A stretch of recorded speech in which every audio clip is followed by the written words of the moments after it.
4 days after I was hospitalized from a car accident. Karen, my daughter, visits me almost every day after school.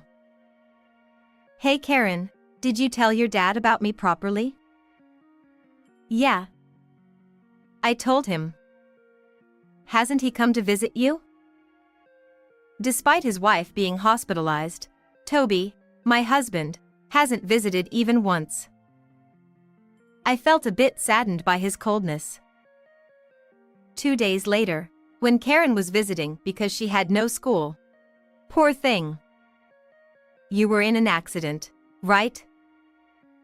Suddenly, my best friend Naomi walked into the hospital room. But I hadn't told Naomi about the accident, so how did she know? Oh, you came together. Toby peeked out from behind Naomi.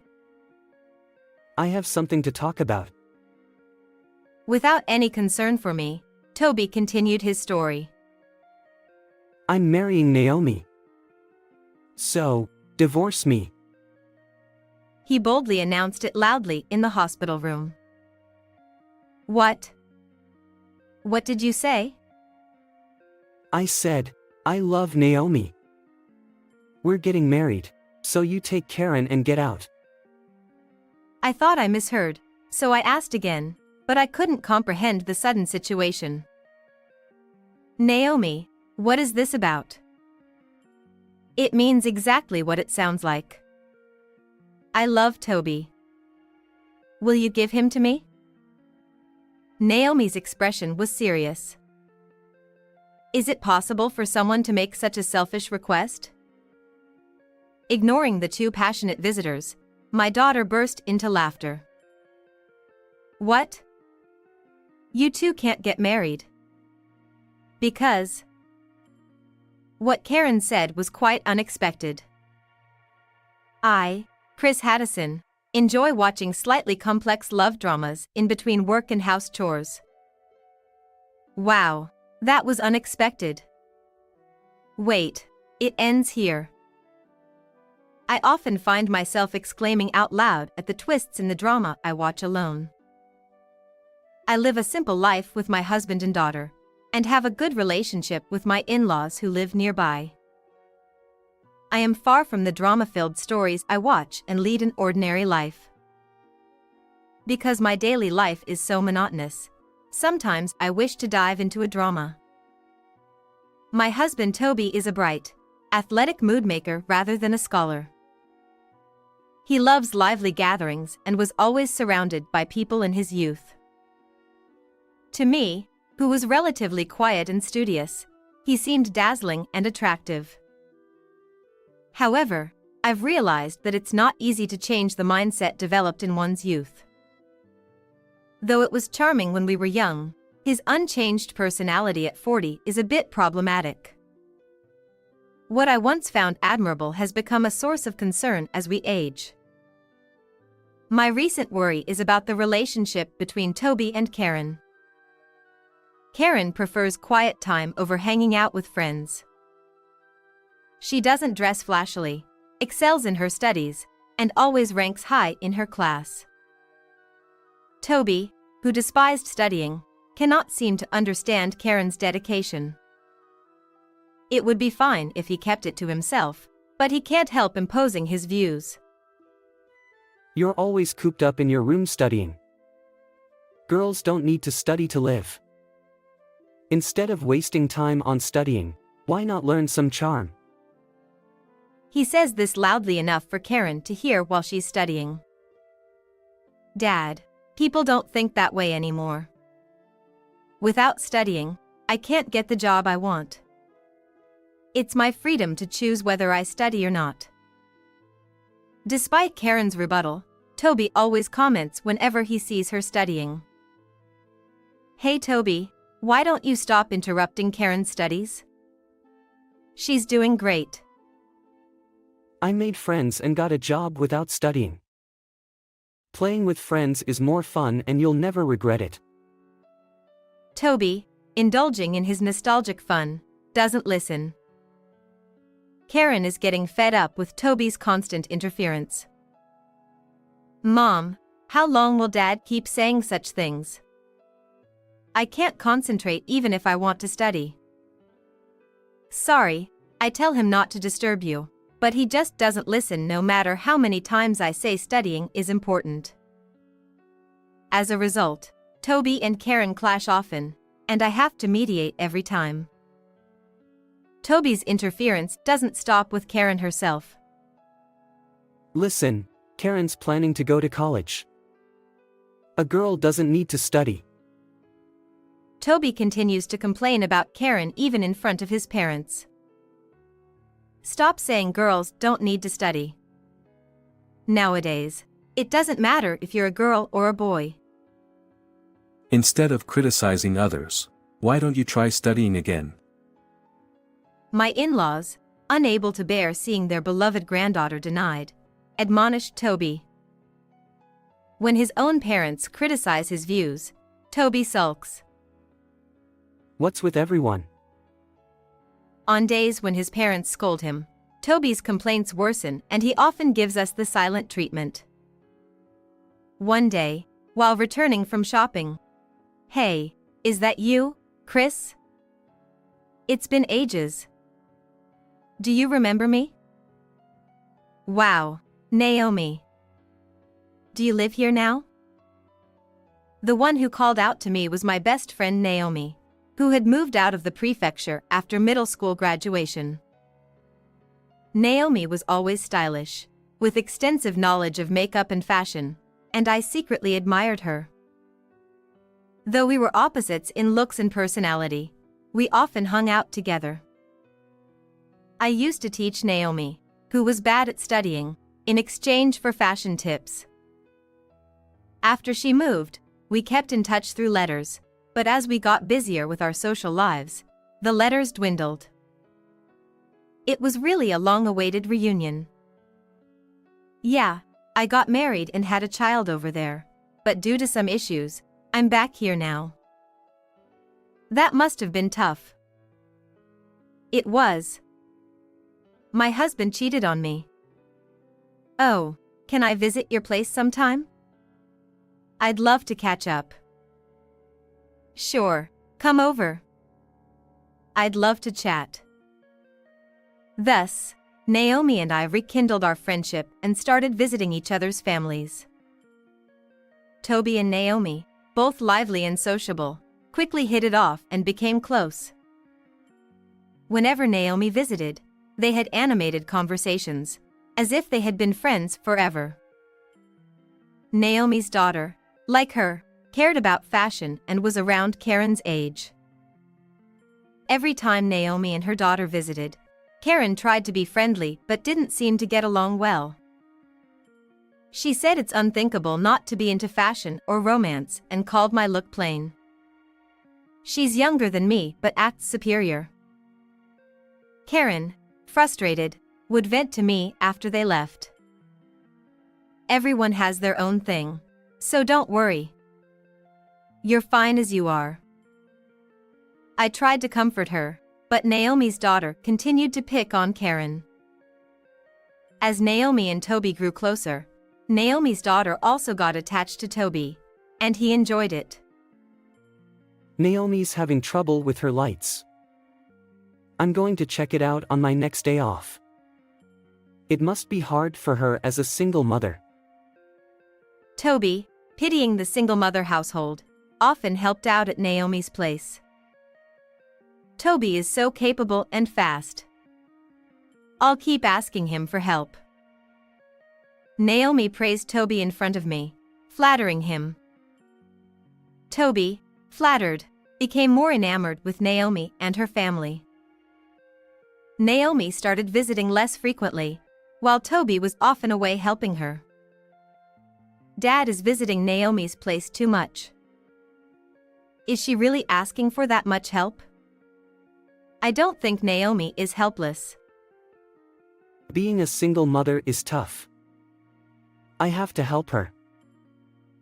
Toby's focus on Naomi's household made both Karen and me increasingly unhappy. Even when I hinted at our discontent, Toby showed no signs of changing.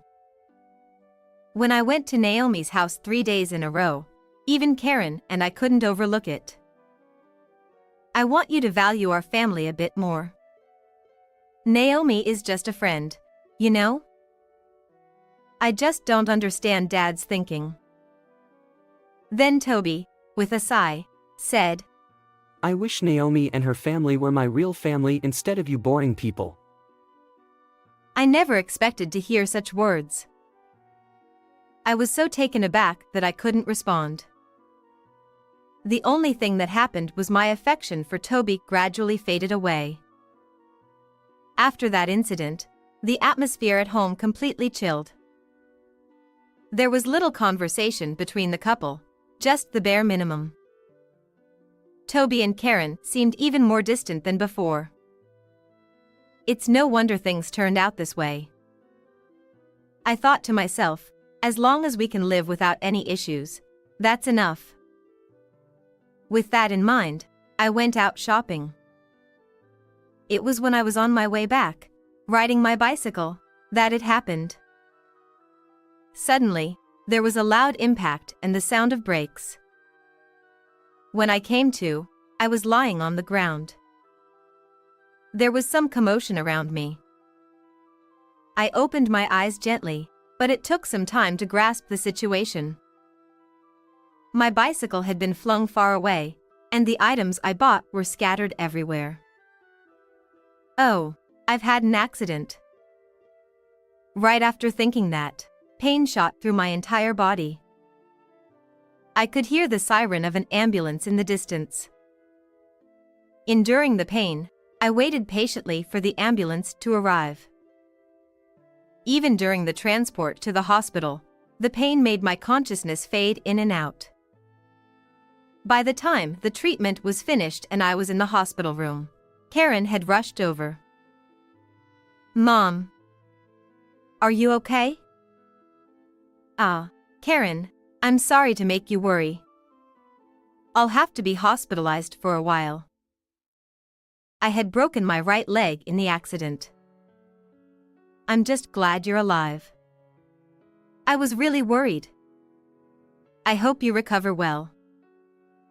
I felt sorry for worrying Karen. I don't remember much about the moments before and after the accident, but I'm truly glad to be alive. For now, I'll focus on getting better. And so, my life in the hospital began. On the 4th day of my hospitalization, Karen visited me almost every day after school. But Toby hadn't come even once. I'm sure he knows about my accident and that I'm in the hospital with a broken leg. Or maybe Karen didn't tell him because she didn't want to talk to him? Hey, Karen, did you tell your dad about my situation properly? Yeah, I told him. Hasn't Dad come to visit? No, not even once. But it's okay as long as you told him. The hospital must have contacted him too. Dad should at least come to visit. Though we only have the bare minimum of conversations at home, he should still come to visit his hospitalized wife at least once. I felt a bit saddened by Toby's coldness. 2 days later, Karen, who was off from school, was visiting me. Chris. You poor thing. You had an accident, didn't you? Somehow, Naomi, who shouldn't have known, entered my hospital room. I was wondering how she knew, and then Toby quietly appeared behind her. I finally thought he had come to visit, but he came with Naomi. I guess he's using my hospitalization as an excuse to meet Naomi freely. I didn't expect him to bring Naomi along even though I wasn't expecting much concern. Oh, Naomi. You came together. Then Toby, who had been silent, spoke up. Chris, I have something to talk about. Without any concern for me, Toby continued his own story. I'm marrying Naomi. So, let's get a divorce. Karen and I exchanged glances, both tilting our heads. What? What did you say? I asked again, thinking I misheard. I love Naomi. We're getting married, so you and Karen need to leave. I couldn't understand what he was saying at all. It was like a scene from a drama I always watch. I thought it wouldn't help to talk to the excited Toby, so I decided to ask Naomi. Naomi, what does he mean? It means exactly what it says. I love Toby. I need Toby. You two haven't been getting along anyway, right? Why not let me have him? Naomi's expression was serious. Is there such a selfish thing? Of all people, my husband. A real friend wouldn't do this. You're the only one who thought of her as a friend. What do you mean? Hey, Naomi. After Toby called out, Naomi started to speak. Chris, you've always been plain. From the start, you and I were mismatched. But you were smart, so I stayed close to you because it was convenient. Thanks to you, I aced those tests back then. Naomi had only seen me as a convenient tool, and I was the only one who thought of her as a friend. Feeling pleased with herself, Naomi continued. Toby and I get along, and he seems happier with me. I think I'm more suited to be his wife. Naomi said this with a sly smile and then whispered in my ear. And it seems like he has a lot of money too. Apparently, Naomi was attracted by Toby's good salary and pretended to be troubled to start an affair. She intended to kick Karen and me out and take my place. Toby seemed to have genuinely fallen for Naomi's seduction. With my hospitalization, they saw it as the perfect chance to push for a divorce while I couldn't move. I almost sighed at their reckless actions. I can't believe something like this is happening to me. Naomi and Toby, with triumphant expressions, waiting for me to surrender. While watching the two of them getting carried away, I was thinking about what to do. Then Karen, who had been silent all this time, started laughing. What? You two can't get married. Did you know, Dad? Karen's words were surprising. Naomi is in the middle of a divorce mediation because of her own affair. She's being demanded a lot of alimony. When we reconnected, Naomi had said her husband had cheated on her, but that was a complete lie. It was actually Naomi's affair that led to her being told to separate, and she was now in the middle of divorce mediation. And during this mediation, she was looking for her next financial base and found Toby. Naomi planned to divorce her husband and wait for 6 months to remarry, ensuring Toby would marry her. Moreover, she intended to use Toby's money to pay the alimony to her husband and her affair partner's wife by controlling the household finances after remarrying. That's not true. I really love Toby. Naomi raised her voice. But Karen continued speaking calmly. Naomi's daughter told me everything. She talked a lot. Well, in the end, she mocked me, saying that Mom and I would be abandoned. Karen had sensed the relationship between Toby and Naomi. Predicting this outcome, she had been investigating using Naomi's daughter. Naomi's daughter looked down on Karen, so when Karen told her about the divorce crisis, she spilled all the family details to feel superior. Thanks to that, Karen learned about Naomi's plans and was ready to use it as a trump card when necessary. I was impressed by my daughter's ability to judge situations calmly and gather information. Perhaps it's due to my daily guidance. The knowledge about divorce and trials I gained from dramas had paid off here. Though still a high school student, I thought my daughter had impressive insight and action. Realizing her plan had been exposed, Naomi frantically called her daughter.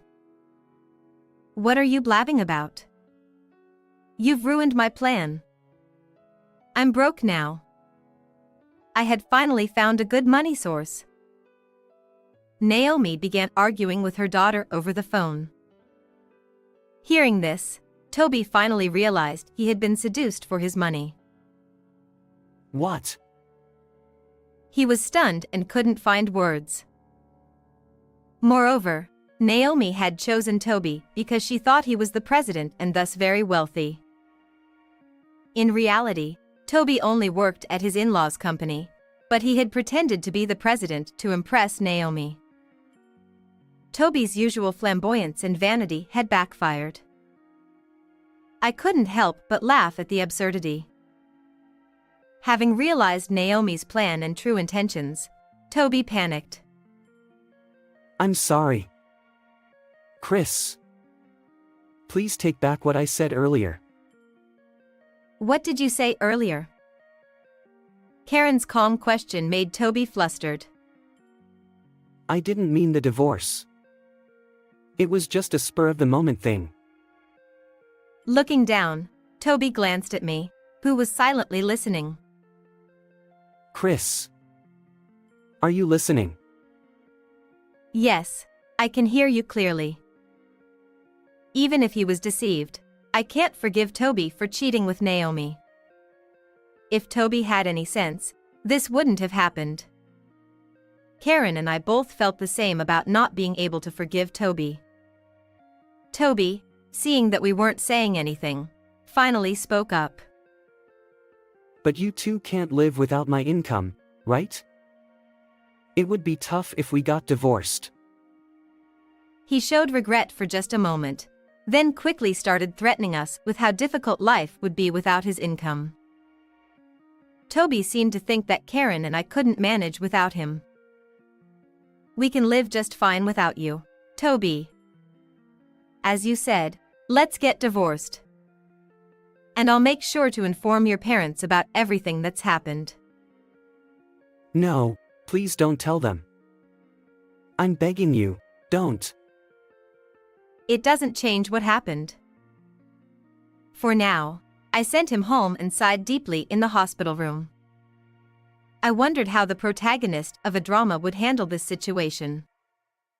But deep down, I already knew my answer. First, I needed to heal my leg. After a few days, thanks to rehab, I got good at using crutches. At home, I still had to use crutches, but I managed my daily life without much trouble.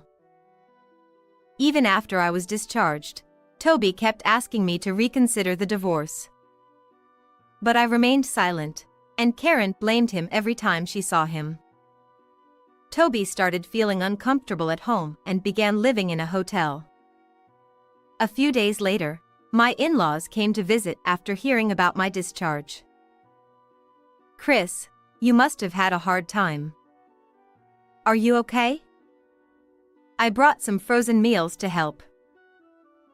She was very considerate of my health. By the way, Toby took a day off work yesterday. Is he not feeling well? Well, he's actually living in a hotel now. The thing is, I explained everything to my in-laws, from Toby and Naomi's meeting to their affair. He cheated on me with my friend and then came to the hospital with her to ask for a divorce. They said they wanted Karen and me to move out so they could live here together. Is that true? What's he thinking? There's more. I explained that Naomi was in the middle of a divorce settlement and burdened with alimony debt, and that she intended to remarry Toby to use his money to cover it. To begin with, I think it was wrong for Toby to boast about being the company president. He said he was the CEO. That's ridiculous. I can't believe he tried to abandon you and Karen. We need to talk to him. Yeah, we need to set him straight. Later, we called Toby to my in-laws' house for a discussion. So, you cheated? Toby looked ashamed and remained silent. You not only cheated but also tried to kick out Chris and Karen. What's wrong with you? How could you try to abandon your wife and child? Finally, Toby spoke up. It's not like that. I was deceived. He claimed he was manipulated into wanting a divorce.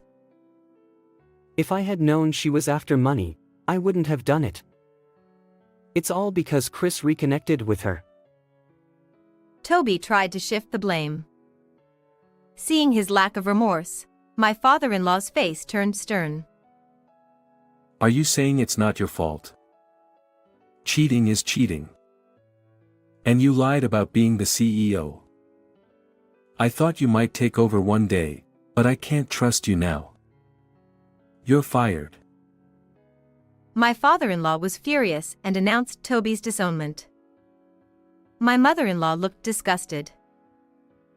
I'm so disappointed in you, Toby. I'm sorry. Don't apologize to me. Apologize to Chris. Chris, I'm really sorry. Please, give me another chance. Seeing him about to be disowned, I felt a bit sorry for him. If I left him too, he'd be all alone. But my mother-in-law's words gave me the resolve I needed. Chris, do what you think is best.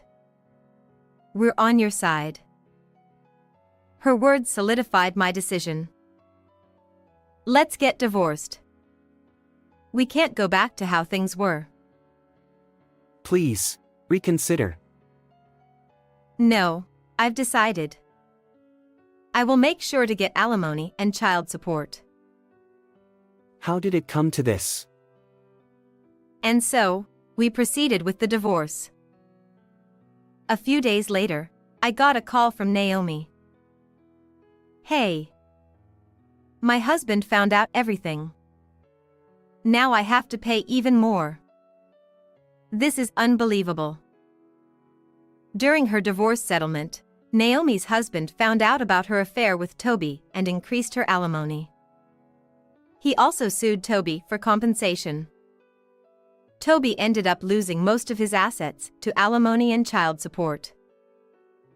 The scandal quickly spread in our small town, and Naomi found it hard to live there.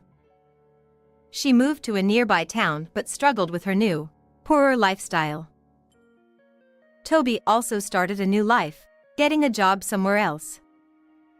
His previous lax work ethic didn't help, and he kept failing at his new job. Frustrated, he turned to gambling, falling into a vicious cycle of debt. A while after the divorce, Toby called me. I'm sorry, but I can't make the payments this month. I'm short on money. He sounded weak. I felt sorry but didn't know how to help. I heard from my in-laws that Toby had also asked them for money. Dad, can you lend me some money? I'm really struggling. With growing debts and no way out, Toby was desperate. But both my in-laws and I refused to help. I hoped he would eventually get out of gambling and pay off his debts steadily. Meanwhile, Karen and I continued to have a good relationship with my in-laws.